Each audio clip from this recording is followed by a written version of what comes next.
Hello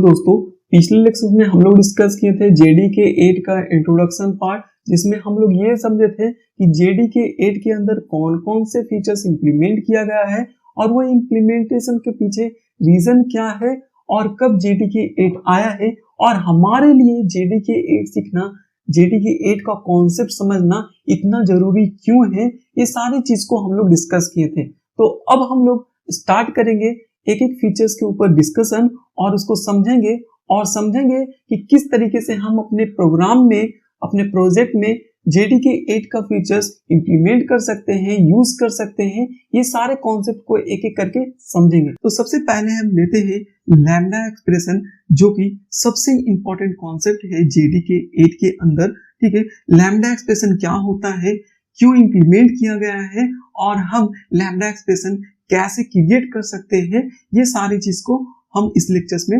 discuss करेंगे। ठीक है, तो चलते हैं लैम्डा एक्सप्रेशन के बारे में समझते हैं, सीखते हैं। तो सबसे पहले आपके माइंड में जो क्वेश्चंस आ रही होगी वो लैम्डा एक्सप्रेशन क्यों इंप्लीमेंट किया गया है और आखिर ये लैम्डा एक्सप्रेशन होता क्या है। ठीक है, तो लैम्डा एक्सप्रेशन इंप्लीमेंट करने का मेन रीजन है फंक्शनल प्रोग्रामिंग के कॉन्सेप्ट को जावा के अंदर इंप्लीमेंट करना।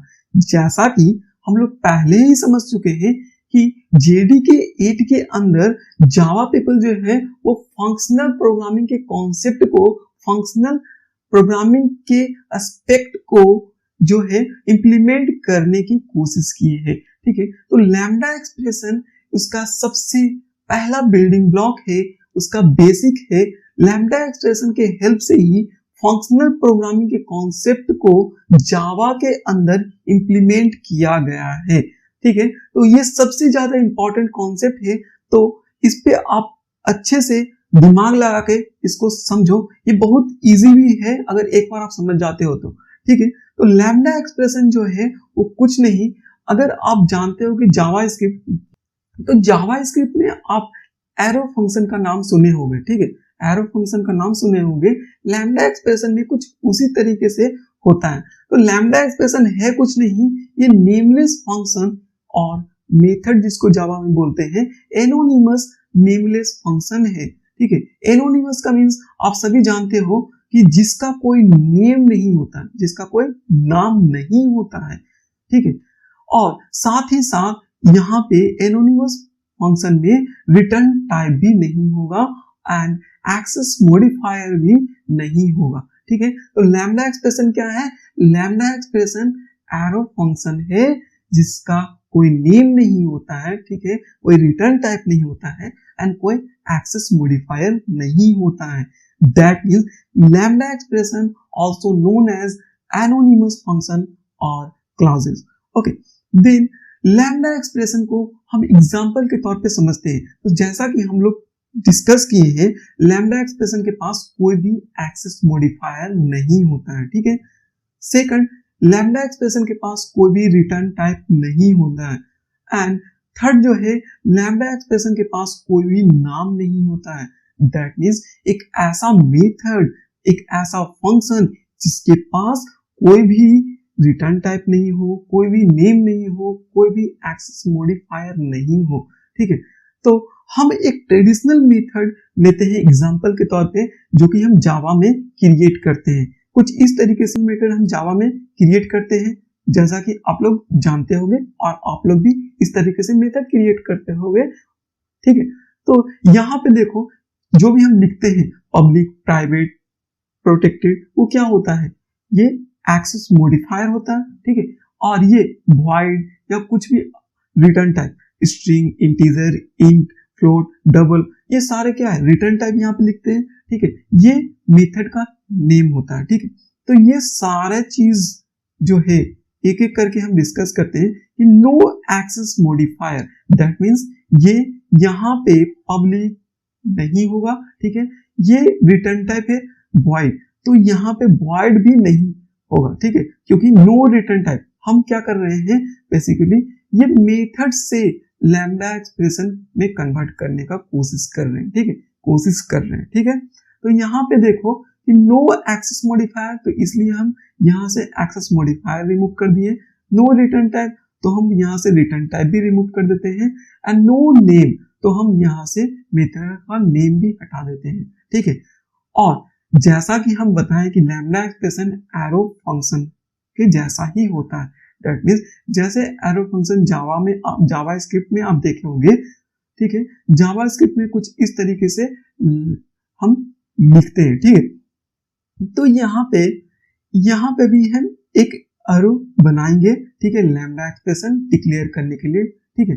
तो यहाँ पे देखो बचा क्या, ये सारा अगर रिमूव हो जाएगा तो बचेगा क्या, यहाँ से यहाँ तक बचेगा, और यहाँ पे अगर कर्ली ब्रेसेस है तो यहाँ पे हम सेमी कोलन लगाएंगे, ठीक है, लैम्डा एक्सप्रेशन बनाने के लिए, ठीक है, क्योंकि जावा के अंदर कोई भी स्टेटमेंट कंप्लीट करने के लिए सेमी कोलन लगाते हैं, ठीक है। तो लैम्डा एक्सप्रेशन का इस तरीके से डेफिनेशन होता है, ठीक है, जावा के अंदर इस तरीके से लैम्डा एक्सप्रेशन क्रिएट कर सकते हैं। तो अगर हम देखें तो लैम्डा एक्सप्रेशन अगर इस मेथड को लैम्डा एक्सप्रेशन में कन्वर्ट करेंगे तो कैसा दिखेगा, कुछ इस तरीके से दिखना चाहिए। दैट मीन्स अब देखो ये सारा चीज जो भी नेम है, रिटर्न टाइप है एंड एक्सेस मॉडिफायर है, ये सारा चीज हट गया एंड ये बचा बस, एंड यहाँ पे एक एरो लगा और ये, ठीक है। तो यहां तक आपको समझ में आया होगा कि लैम्डा एक्सप्रेशन कुछ भी नहीं, बस मेथड का ही ये कुछ मॉडिफिकेशन है, ठीक है, मॉडिफिकेशन है। अब समझते हैं आगे का कॉन्सेप्ट, ठीक है। आगे का concept, if in method only single statement present then this curly braces is optional. Okay, this curly braces यहाँ पे आप देख रहे हो कर्ली ब्रेसेस जो लगा हुआ है ये ऑप्शनल होगा। जैसा कि आप देखते होंगे इफ और एल्स कंडीशन में भी आप देखे होंगे, जब एक स्टेटमेंट सिंगल स्टेटमेंट होगा इफ एंड एल्स कंडीशन के अंदर, तो हम क्या करते हैं, ये कर्ली ब्रेसेस ऑप्शनल होता है, हम ये कर्ली ब्रेसेस को रिमूव कर सकते हैं, ठीक है। तो यहाँ पे भी सिंपल वही कॉन्सेप्ट है कि अगर एक स्टेटमेंट होगा ये मेथड के अंदर, देख रहे हो सिंगल स्टेटमेंट का मेथड है, तो कर्ली ब्रेसेस लैम्डा एक्सप्रेशन में कोई मैंडेटरी नहीं है, ऑप्शनल है, ठीक है, ऑप्शनल है। हम लगा भी सकते हैं, नहीं भी लगा सकते हैं, इसमें कोई जबरदस्ती नहीं है, ठीक है, मैंडेटरी नहीं है, ठीक है। तो कुछ ये स्टेटमेंट जो होगा वो कुछ इस तरीके से कन्वर्ट हो जाएगा अगर कर्ली ब्रेसेस हटाएंगे तो। चलिए, तो यहां तक आपको समझ में आया होगा। नेक्स्ट देखते हैं कि यहां पे क्या होगा, हम एक अदर एग्जांपल लेते हैं और उस पे समझने की कोशिश करते हैं, क्योंकि अभी तक जो मेथड हम दिए थे या आपको शो किए थे डिस्कस करने के लिए, वो क्या था, नॉन पैरामीटराइज्ड मेथड था और रिटर्न टाइप जो था वो वॉइड था, देखो वॉइड था, ठीक है। लेकिन अब हम एक ऐसा मेथड लेंगे जिसका कुछ पैरामीटर होगा, आर्गुमेंट होगा, ये पैरामीटराइज्ड मेथड है, ठीक है, यहाँ पे रिटर्न टाइप भी है, ठीक है। तो इसको आप खुद से लैम्डा एक्सप्रेशन में कन्वर्ट करने का कोशिश करो, ठीक है। वीडियो को पॉज करो और एक बार खुद से ट्राई करो। तो चलिए, आप लोग कोशिश किए होंगे, ठीक है। तो अब देखो कि क्या मैं बताया था आपको, बताया था कि एक्सेस मॉडिफायर नहीं होता है, रिटर्न टाइप नहीं होता है एंड नेम नहीं होता है, ठीक है। लैम्डा एक्सप्रेशन में ये सारा चीज नहीं होता है, ठीक है। तो ये स्टेटमेंट कुछ इस तरीके से कन्वर्ट हो जाएगा लैम्डा एक्सप्रेशन में, ठीक है। अगर आपको नहीं दिख रहा होगा तो मैं रिमूव करता हूं ये। अब देखो कि ये तीन चीज हटेगा तो क्या बचेगा, ये बचेगा और एरो एक लगेगा लैम्डा एक्सप्रेशन बनाने के लिए, तो यहाँ पे एरो लगा है और ये स्टेटमेंट बन गया। और कर्ली ब्रेसेस जो होता है वो ऑप्शनल होता है, आप लगाओ या ना लगाओ, क्योंकि सिंगल स्टेटमेंट है मेथड के अंदर, ठीक है। यहाँ तक आप पहले भी समझे थे और अभी भी समझ गए, लेकिन आगे का प्रोसेस हम दिखाते हैं, आपको समझाते हैं कि क्या होता है।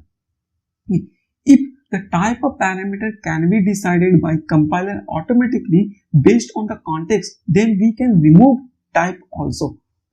That means ये देखो, ये पैरामीटर में हम लोग टाइप भी पास कर रहे हैं, ठीक है, टाइप भी लिख रहे हैं। तो ये टाइप लिखना मैंडेटरी नहीं है, क्योंकि हम लोग को पता है कि जावा का कंपाइलर जो है वो बहुत ही इंटेलिजेंट है, वो बहुत सारा काम खुद कर लेता है, तो हमें इतना टेंशन लेने की जरूरत नहीं है।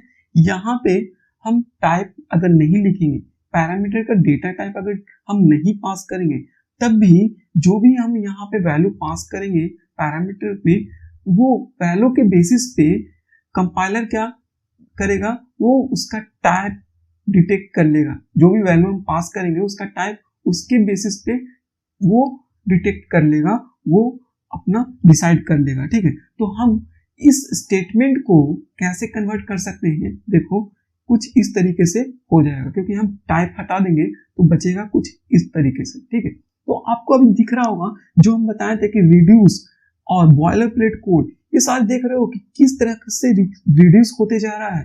ठीक है, आगे जब अब प्रोग्राम लिखोगे तब भी आपको अच्छे से समझ में आएगा। ठीक है, तो इसके बाद एक और कॉन्सेप्ट है, यहाँ पे देखो रिटर्न टाइप है, तो हम यहाँ पे रिटर्न कर रहे हैं। ठीक है, जो भी हमारा मेथड का वैल्यू है ऑपरेशन परफॉर्म करने के बाद वो हम रिटर्न कर रहे हैं। ठीक है, तो ये रिटर्न यहाँ पे मेथड के अंदर ये मैंडेटरी होता है, लेकिन जब आप लैम्डा एक्सप्रेशन लिख रहे हो तो लैम्डा एक्सप्रेशन के अंदर ये रिटर्न टाइप मैंडेटरी नहीं होता है, लिखना जरूरी नहीं होता है। ठीक है, तो ये रिटर्न टाइप भी हम लोग रिमूव कर सकते हैं। ठीक है, ये रिमूव करने के बाद लैम्डा एक्सप्रेशन कुछ इस तरीके से कन्वर्ट हो जाएगा। ठीक है, देख रहे हो। ठीक है, ये इतना बड़ा मेथड का स्टेटमेंट लैम्डा एक्सप्रेशन में कन्वर्ट करने के बाद कितना छोटा हो गया।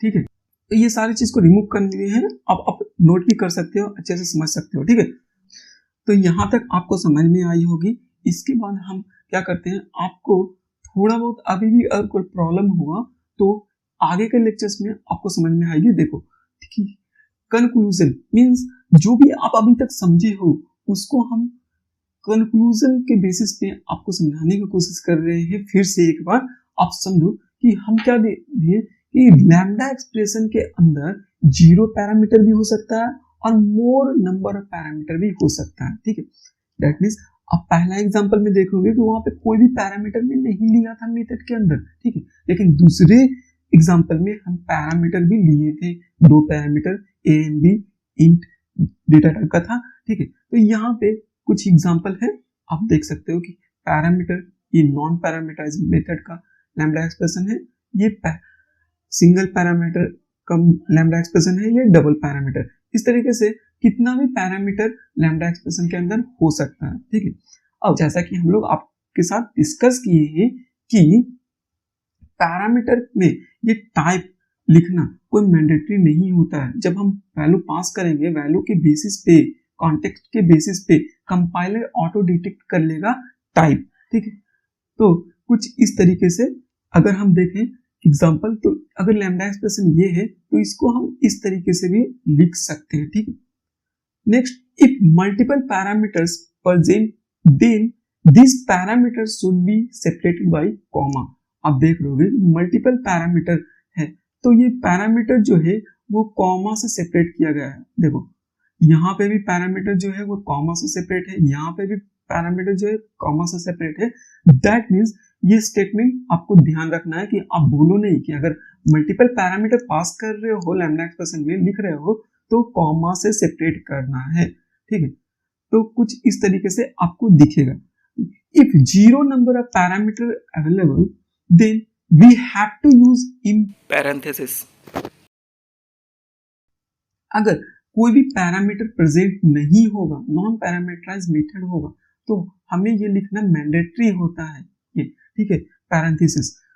लेकिन अगर सिर्फ और सिर्फ एक पैरामीटर है, ठीक है, लैम्डा एक्सप्रेशन, ठीक है, लैम्डा एक्सप्रेशन में सिर्फ एक पैरामीटर है तो हम पैरेंथेसिस को भी रिमूव कर सकते हैं एंड टाइप को भी रिमूव कर सकते हैं। ठीक है, और सिंपल हम जो भी वैल्यू पास करना है उसको पास कर सकते हैं। ठीक है, जब ओनली 1 पैरामीटर होगा तो आप ध्यान देना कि जब सिंगल पैरामीटर होगा तो हम पैरेंथेसिस लिख भी सकते हैं, नहीं भी लिख सकते हैं। ठीक है, ये लिखना कोई जरूरी नहीं है। ठीक है, पैरेंथेसिस रिमूव कर सकते हैं और डेटा टाइप भी रिमूव कर सकते हैं और इसके बाद इस तरीके से बन जाएगा। हम बताए थे कि जैसे आप देखोगे इफ कंडीशन में अगर मल्टीपल स्टेटमेंट होता है तो कर्ली ब्रेसेस लगाना जरूरी होता है। उसी तरीके से कि लैम्डा एक्सप्रेशन जब आप क्रिएट कर रहे हो और मल्टीपल स्टेटमेंट है मेथड के अंदर, लैम्डा एक्सप्रेशन के अंदर, तो क्या करोगे, कर्ली ब्रेसेस लगाना पड़ेगा, लगाना जरूरी है अगर मल्टीपल स्टेटमेंट होगा तो, ठीक है। तो जब हम मेथड बनाते हैं तो मेथड को कॉल करना पड़ता है अगर मेथड को एग्जीक्यूट करना है तो, ठीक है। तो उसी तरीके से अगर लैम्डा एक्सप्रेशन हम लोग बनाए हैं, लैम्डा एक्सप्रेशन क्रिएट किए हैं, तो लैम्डा एक्सप्रेशन को भी कॉल करना पड़ेगा, क्योंकि लैम्डा एक्सप्रेशन भी तो एक मेथड का ही फॉर्म है, ठीक है, मेथड का ही फॉर्म है, तो मेथड को कॉल करना पड़ता है। तो लैम्डा एक्सप्रेशन को कॉल करने के लिए क्या जरूरी है, फंक्शनल इंटरफेस, ठीक है, जो कि इंपॉर्टेंट कॉन्सेप्ट है। नेक्स्ट लेक्चर्स में हम लोग ये देखेंगे फंक्शनल इंटरफेस हम लोग कैसे क्रिएट करेंगे और फंक्शनल इंटरफेस की मदद से हम लोग किस तरीके से लैम्डा एक्सप्रेशन को कॉल करेंगे। तो अभी तक आपको ये समझ में आया होगा कि लैम्डा एक्सप्रेशन क्या होता है, हम कैसे क्रिएट कर सकते हैं और इसका क्या रूल है, और लैम्डा एक्सप्रेशन कैसे हम कॉल कर सकते हैं, ठीक है। कैसे कॉल करेंगे ये चीज को हम नेक्स्ट लेक्चर्स में डिस्कस करेंगे फंक्शनल इंटरफेस के साथ, ठीक है, ठीक है। तो इस लेक्चर्स में इतना ही, नेक्स्ट लेक्चर्स में हम लोग डिस्कस करेंगे functional interfaces. Okay, thank you so much.